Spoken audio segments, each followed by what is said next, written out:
दिव्यांग व्यक्तींना स्वयंरोजगाराकरता 15,000 रुपये आता मिळणार आहेत। दिव्यांग व्यक्तींना रोजगाराकरता फडणवीस सरकारनं महत्त्वपूर्ण निर्णय घेतलाय।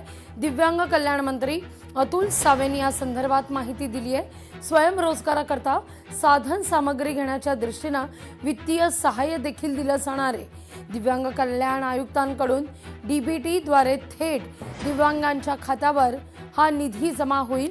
राज्य मंत्रिमंडळाच्या बैठकीत याला मंजुरी मिळाली असल्याचं सूत्रांकडून कळतंय। अधिक माहिती घेऊया आपले प्रतिनिधी चेतन ननावरे यांच्याकडून। चेतन, अतिशय उल्लेखनीय असा हा निर्णय म्हणायला हवा।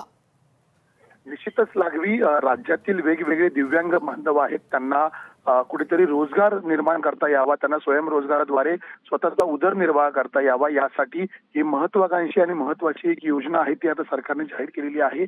याआधी या रकमेमध्ये तुटपुंजी मदत केली जात होती, मात्र आता त्यात मोठी वाढ करत थेट 15,000 रुपयांपर्यंत वित्तीय सहाय्य आहे ते दिव्यांगांना देण्यात येणार आहे। इतकंच नाही तर यासाठी अधिकचे खेटे न घालता यावे म्हणून थेट दिव्यांग कल्याण आयुक्त आहेत त्यांच्या मार्फत डीबीटीद्वारे थेट हे बँक खात्यामध्ये दिव्यांगांचे पैसे येणार आहेत। त्यामुळे वेगवेगळे छोटे जे उद्योग आहेत, छोटे जे रोजगाराची साधनं आहेत, त्यांना साधन सामुग्री घेऊन अशा प्रकारचा व्यवसाय करता येणार आहे। त्यामुळे राज्यामधल्या दिव्यांग मतदारांसाठी एकंदरीत भाजपने आणलेली ही योजना कितपत फलदायी ठरते हे त्या काळामध्ये स्पष्ट होईल। लागवी चेतन, धन्यवाद तुम्ही दिलेल्या एकूण सविस्तर माहिती करता।